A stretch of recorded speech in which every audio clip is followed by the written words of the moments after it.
Hello, and welcome to Around the Political World with John Ruffman. I am your host, John Ruffman. If you're a fan of the show, make sure to hit the follow button on the top right of Apple Podcasts, Spotify, or wherever you are listening at this very moment. When you hit follow, leave a review or share an episode with a friend. It helps other people discover the show, keeps us going, and as I like to remind you each and every day, it expands our base. Today is November 11th, what was traditionally known as Armistice Day. Veterans Day as we know it today. On this date, November the 11th, 1918, the Great War, the First World War, came to an end at the 11th hour of the 11th day. And when I was a kid, we still stood up and faced east at the 11th hour of the 11th day to remember those who gave their lives that the world might escape war and tyranny. Why do I remind you of this today? My political hero was a man named Wendell Willkie, who was the Republican nominee for president in 1940.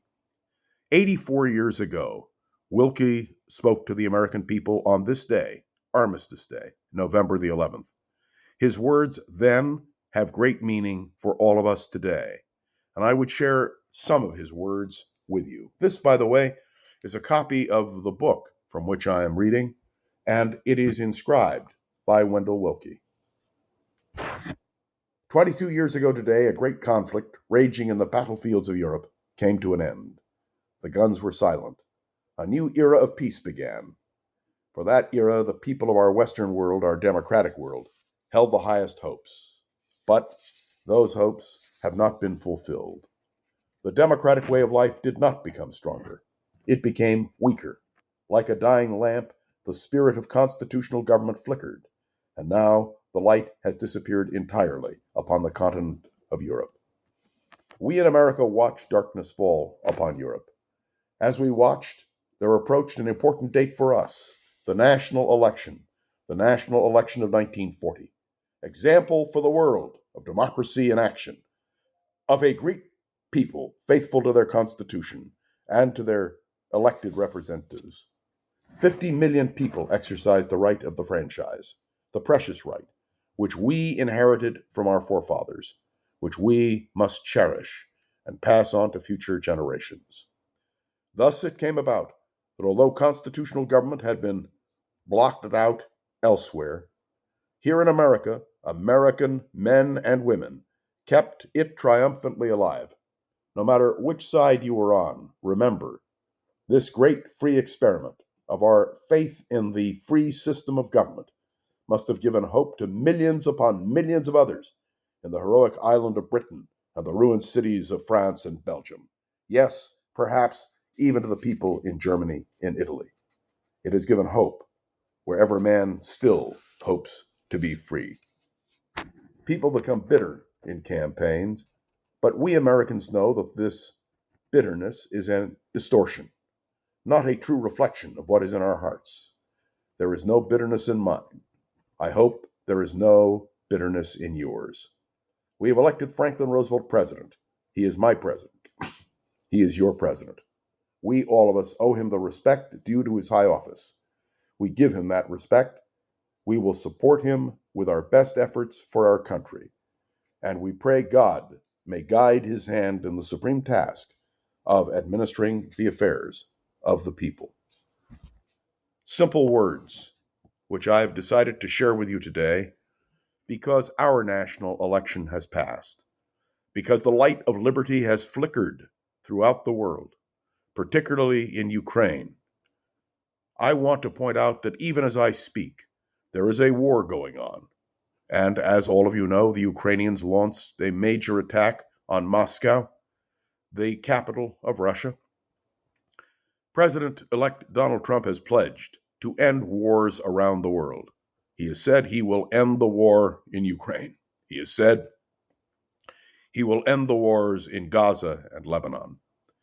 He has pledged, frankly, to do all he can to make this a world free from war. It is not likely that he will succeed, but as Willkie suggested, our hopes lie with him. Now, like Willkie, I did not accept or believe that the person we elected as President of the United States as we campaigned across the country represented my point of view. But we have only one president at a time, and we have to hope that Donald Trump succeeds. It doesn't mean that we don't oppose him when we think he's wrong. That's what the loyal opposition that Willkie so brilliantly articulated was all about. When push comes to shove, we must indeed stand on our principles. At the same time, when Donald Trump does something that we agree with, we should not be afraid to speak out in his favor. We should not be afraid to support a policy which we can support. This is a solemn day, a holiday for all Americans. No mail delivery today. Most banks and schools are closed, and we have a moment to reflect on what has been a divisive time in our American life. The lesson that Wendell Willkie taught us in 1940 is that no matter how dark things may seem, we have to believe that ultimately good and democracy will triumph. That is my message today on this Armistice Veterans Day. By remembering history, by clinging to it, we may yet achieve a better America, and yes, a better world. So let the words of Wendell Lewis Willkie echo. Let us know on this Veterans Day that we appreciate our veterans, that we look forward to a better world. That must be the message which we take with us on this day, November the 11th, 2024. I am John Rothman. Thanks for listening into another episode of Around the Political World. Make sure to follow along and let me know your thoughts on the show by leaving a review on Apple Podcasts and sharing an episode with a friend or colleague so we can continue to grow and expand. That, of course, is our goal. So have a nice day off. Consider what I've said. Consider the wise words of Wendell Willkie. Interact with me on LinkedIn or Facebook.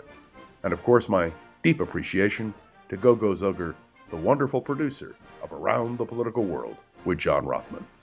See you tomorrow.